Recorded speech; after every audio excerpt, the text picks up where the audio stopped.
The Bootsman wore bells. And I just want to say to everybody, welcome back to the Michael D Show. I'm so glad you're here. I'm in the Beyond Publishing Studio in Bangkok, Thailand. We're based out of Frisco, Texas, and Bangkok, Thailand. Our next author, Karri Gage, your book reads like a movie. It reads like a horror movie. It's sad. There's a lot of pain. There's a lot of trauma. You've been through a lot growing up in the foster care system. 5% of America's young people are in the foster care system, but you lived the nightmare. And I just want to say, welcome to the Michael D Show. Thanks for being so brave. But what is the Bootsman Wore Bells? The Bootsman Wore Bells was the most traumatic portion of my childhood that a lot of it was locked away and protected for me remembering for many, many, many years. And now I understand why. Um, and I still have a lot of gaps in my life. There's a lot of times and ages and school times I don't remember. But the Bootsman Wore Bells was a man that was married to my biological mother. He was a Hessian motorcycle rider. The state of California returned me to my biological mother, which whom I never knew was my biological mother. And I had been in foster care for 5 or 6 years prior, and they returned me to her. And this man, to me, he's like the boogeyman. He wore boots and he had a bell on him, and you could hear him coming. And the most horrendous, torturous things, physically and emotionally, that can be done to a child was done to me. As I grew and became an adult, I noticed different scars all over my body, and I never Mm, knew what they were. And mm. as God revealed them to me after a massive heart attack in 2021 and made it clear Where what my you died. mission You was, died. I You did died. die. I did for 6 minutes. Mm, One more minute, I would have been brain dead. And mm, I was in the presence of God, the Father, Son, and the Holy Spirit. mm. And they made it perfectly clear it wasn't my time, and I had something to do, and they had something for me. Wow. And that'll be in my second book. But for now, this is why I'm doing it. I had no intention. Wow. I want you to take me back to the black trash bag. I want you to take me back to I read the chapter again today. You were raped at 10 by your brother, maybe your Biological. biological brother. Yes. Um, just a horrific scenario there where you had no support. Nobody believed you. How did you do you think, and before we go into that, I want to ask you this.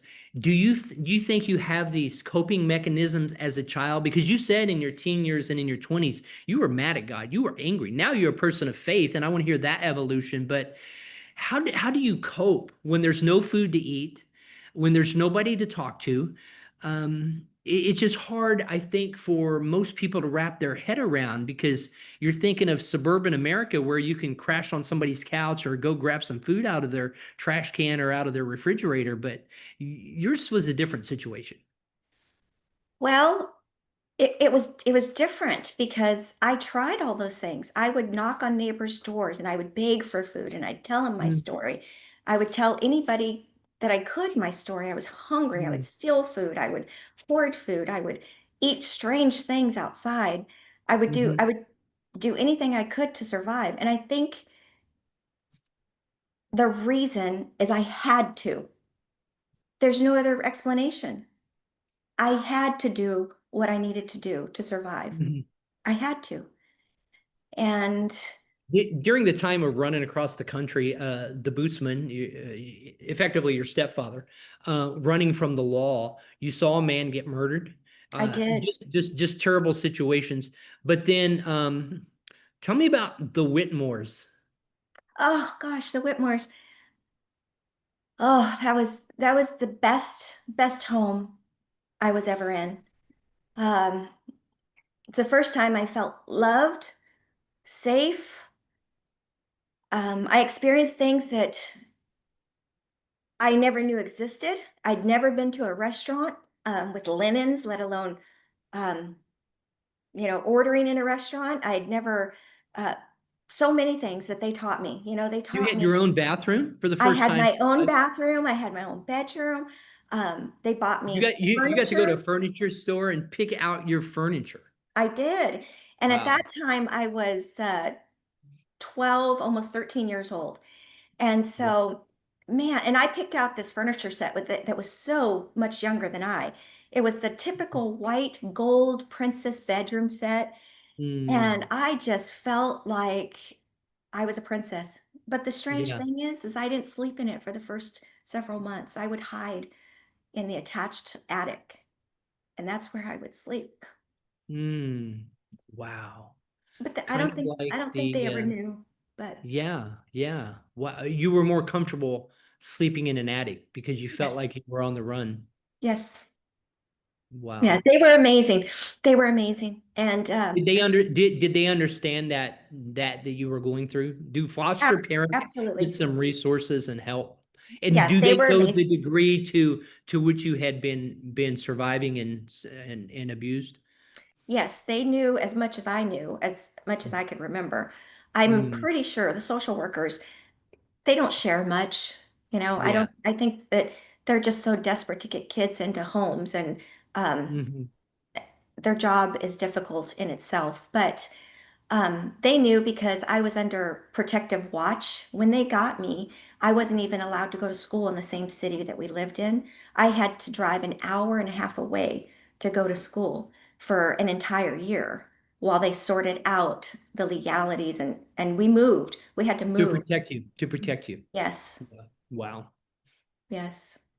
So tell me about the faith journey and receiving healing grace and just having an understanding of God's redemption and understanding that this was not his plan for you, that his heart was broken when you every time you cried and every time you hid. Well, when I reflect back, it's difficult for me to reflect back and write the memories that are being brought to me, Mm-hmm. because now I love God with all my heart. He is my Mm, life, He is my world. mm-hmm. And you'll see it in my writing because I knew He wasn't there as a child, but me sitting before you, He was always in the dark. Now I Mm, know that. yeah. And I wasn't saved until I was 25, and I was married to my children's father, and I had just had my son, and there was a spiritual warfare going on. He was trying to destroy my marriage, and my husband had just become saved. He had been going to men's study groups at school. He was a teacher, and he kept Oh, trying wow. to get me to go to church, and I was adamant I was not going. I hate God. He knew I hated God. There's no God. And finally, he convinced me this one Sunday. The kids were being monsters. I had two kids in diapers, and Satan was doing everything to keep me from getting in that car, newborn babe. And as God or fate would have it, we get in a pew, and I'm right in the middle of a pew, and the pew is packed, and the pews Can't are get out. long. Can't get out. You wanted to get out. And the entire time, I kept telling my husband, John, I was like, I don't want to be here. Let's go. The baby's crying. I don't want them to touch him. I just, let's go get my baby. And I'll never forget it. To me, he was preaching hellfire. All I heard was revelation, and I'm a sinner and I'm going to hell. But God loves you. But I heard hellfire preach. And he would stand at the door. My husband and I walk out, and my husband had said nothing to me. He knew, he could see what was happening. And I shook Greg's hand, and I looked him in the eye, and I said, I have questions for you. I need to talk to you. I have a lot of questions. And he could see I was just hysterically crying. And he grabbed me and he said, come to my home for dinner. And we did. And we sat down, and I told him a little bit of what I could remember of my childhood and how I hated God. And how do you know there's a God? There's no God. I never Mm, saw God, never heard God. mm, And he walked me through uh, John 3:16 and how God died for me, and that I was a sinner and I was going to go to hell. And God was always there because I'm a testimony because I was still here. and he had a plan for my life. And That's I right. accepted Jesus That's Christ right. that day. Was it, was that, that's outstanding. Was that the first time you heard the gospel? That I remember, Jess. But Mm-hmm. there was a Mm-hmm. seed planted one Mm-hmm. time when I was in foster care, and I didn't remember it Mm. until I was saved. Wow. Um, there was a little white school bus that one of the foster homes would shove all of us kids on to get rid of us on Sunday, I'm sure. Yeah. And they would drive in front of the house and pick us all up. And Mm-hmm. I was just excited to go because they had food and cookies and snacks on the bus on the way there and on the way back, and snacks at church. And so I got food. I was excited. But the mustard seed was planted Yeah. Of at, God's love. at that church in God's love. You are But I special. never knew it. I never Wow. knew it.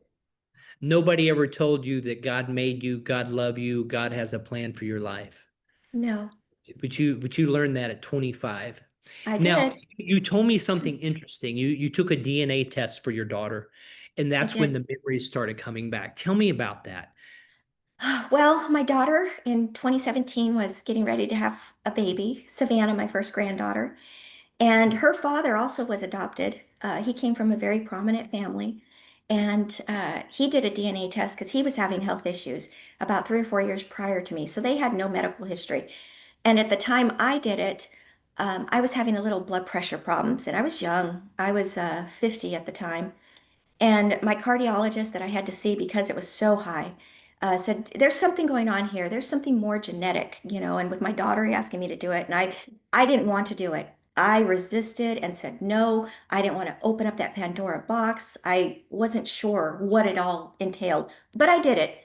I did it through ancestry.com, and I did it through 23andMe. Mm-hmm. And when you do that, I actually got an email from Ancestry this morning. When you do that, all of a sudden you get all these matches, possible matches, whether it's first of kin, next of kin, second cousin, first cousin, and all the things pop. And all of a sudden, all these people popped with my birth name, my same last name. Mm. And a few of them, I was like, I know that name. Oh my goodness, I know these names. And then And there was a lot of them. It turns out I am one of 10 children. I have 9 other brothers. Wow. One died of a massive heart attack. Um, it opened up a massive Pandora box. I have still not contacted all of them. I have had contact with a few, step and biological. Um, and once I received whatever I needed to receive, I really didn't hold on to those relationships. And I don't think they wanted to either. There's he only raised, my biological father only raised 3 of the 10 children. The rest of us were Wow. abandoned. Tell me about the finding your identity in Christ. How important has that been for you as a grandmother? It's everything. It's the rock that I stand on. And I am so proud of my grandchildren and the things that I can teach them and the things that I can instill in them to be grateful, and all things come from God. All things, even when something bad happens, give great glory and thank God because there's a reason. And don't let anything tell you any different. You are a child of God. Yes. And the world tells us something different today. And Satan's at work. Satan is Yeah. at work every minute, every day. He's constantly whispering lies into people's heads. He And is. I would imagine that negative programming you had as a child, where you were always running, you were always nobody listening to you, validating you, holding you, talking to you, how asking you how your day was. You didn't have a childhood. How do you grieve losing a childhood when you're 25, all of a sudden you find Jesus and you're married and having your own babies? How do you recover that lost childhood? I never have. I've never been a child. Hmm. When somebody asked me recently, what was your passion as a child? And I hesitated and I'm like, to survive. Yeah. I didn't have a passion, but if you ask my granddaughters, they barrel race. Horses, Mimi, horses. They have Yeah. Yeah. My passion was to survive. On the Maslow's hierarchy of needs, you were a survivor. Yes, And you're not a statistic because you should be dead. yes. Or We could run, worse. yeah, yeah, or worse. We could run the numbers on the actuary, but I don't think the lifespan of a foster child is congruent with normal populations. Let me ask you this, because book one is up until you're emancipated, and give us Yes, a peek into book two and book three, because when we were strategizing and talking, you reach out to us, you said there's three books here, and you said your heart was really for the foster child who's now an adult. You said your heart is really for the foster family that's taking care of foster kids, and your heart is really for that person that feels called to be a social worker, because they're not all bad. I mean, there's a lot of bad people in the system, but like you said, yes, they've got to do their numbers, and they have limited, and if they don't have any spiritual understanding, it's just a job, right?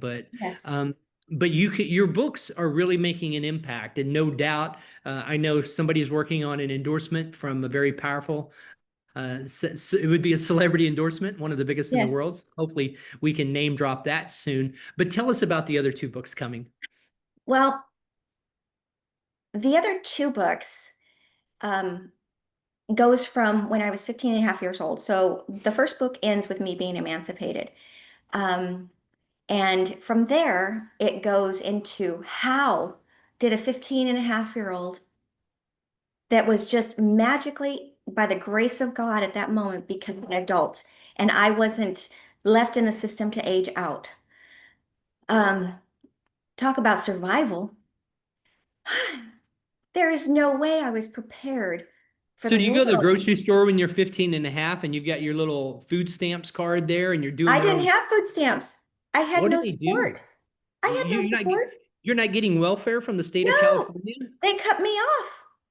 I So they're am, I expecting am you no, to go get a job and become a taxpayer and support you yes, paying for an apartment and yes, everything? I was already working. I'd been working since I was 13 years old. By the time I was 50, I had enough Social Security credits. I had all 40 credits I could have drew right then. It's near to Wow. impossible at that age for somebody to accomplish that. I have never drawn Unbelievable. anything my entire life.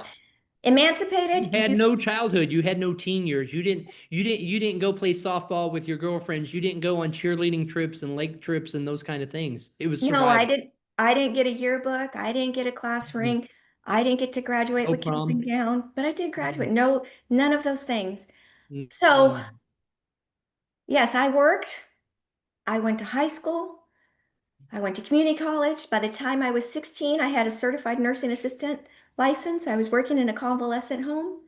I rode the bus. I had a bus pass. I didn't even know how to Yeah. get a bus pass. How do you get a bus pass? I didn't know. Checking account? I couldn't get a driver's license because Nobody has smartphones back then. there was You had to nothing. figure everything out on your own. There was nothing. I had no mentors. I had no friends. I didn't know how to make a friend. I didn't know how to be a friend. That's Um, crazy. That's crazy. I had no idea. This takes on a whole new thing. So just sheer determination, jungle survival instincts. You're out there shopping for apartments. You're trying to do a budget. You're counting your pennies and your quarters to yes, make it to the end of the month. yes. Oh my goodness. But And once look at you. again, Look at you. You've done okay. by the grace of God. And once again, I Wow. had to. Wow. There was nowhere where else to turn. Had to. Hmm. What do you want to say to that kid that's maybe 30-year-old alcoholic and hadn't got over the anger of having to go from house to house with that black trash bag? Maybe he's been sexually abused, maybe just has been kicked to the side and never validated or just given an opportunity. Nobody's ever asked, how was your day? Yes. To that kid, hang on tight.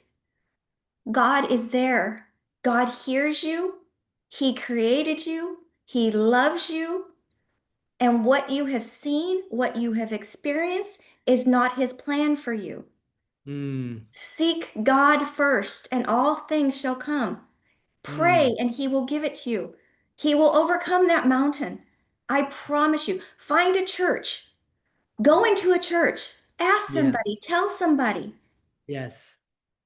Ask for help. Ask for help. Go to a Bible believing church. Go somewhere where they Yes, don't kick you out if you haven't Yes. had a shower, and go somewhere where they won't judge you, but they'll put their arms around you. And like Pastor Greg said, come to my house for dinner. What Yes. pastor does that? Oh my Yes. goodness, that is incredible. There are people that love you, there are people that care about you. The most important thing is that you love and care about yourself, and that you realize you can flip the script.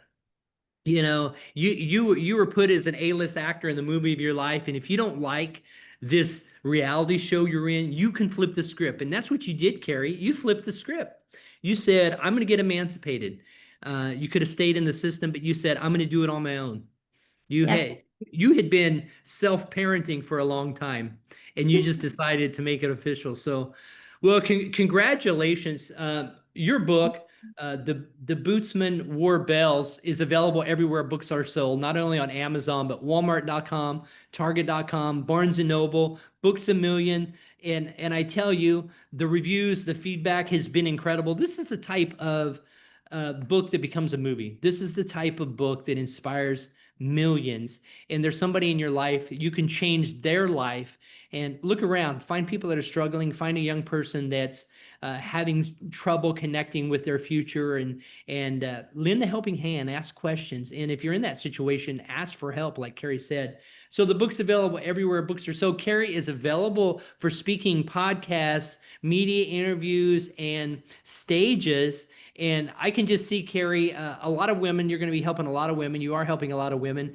And depending on when you see this video, you can grab it for a special promotion we're doing right now: the hardcover, the paperback, the ebook, or the audiobook. And you're going to want to share this with friends, particularly going into the holidays. This is a book you're going to want to buy an entire case for your reading group, for your church group, for your sorority, for your bowling club, or for your bridge club, because this is a book you're going to want to talk about. This is a book you're going to want to return to, and it's a book that you're going to want to share. And so, Carrie, what's the final thought you want to leave with a listener that may have just met you? I am beyond grateful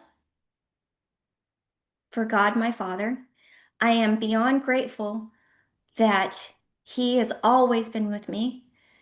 And for those that are in the system, or those that run the system, and I call it the system because it's a broken system, I hope it brings awareness, as much awareness and glory to God.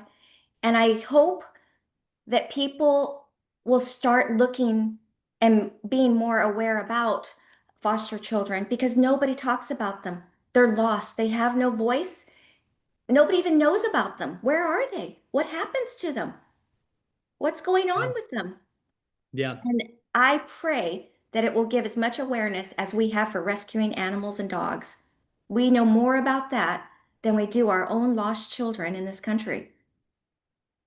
The Bootsman Wore Bells. Grab it today, share it with somebody, change a life, start a discussion, and that is the beginning of making a positive impact in the world. The forgotten foster kids. I think that's a very powerful concept, and I think if you're a foster parent, or if you're praying about foster parenting, you want to talk to Carrie, read her book, learn more. There are support groups you can join, and there are groups that you can connect with that can help you take the next step.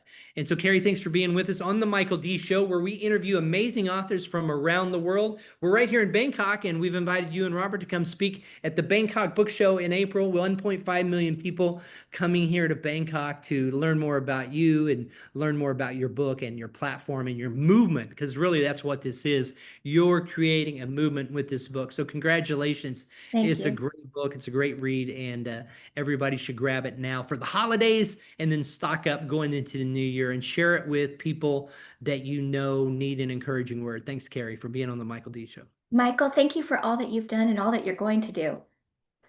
Can't wait. We're excited. Thank you.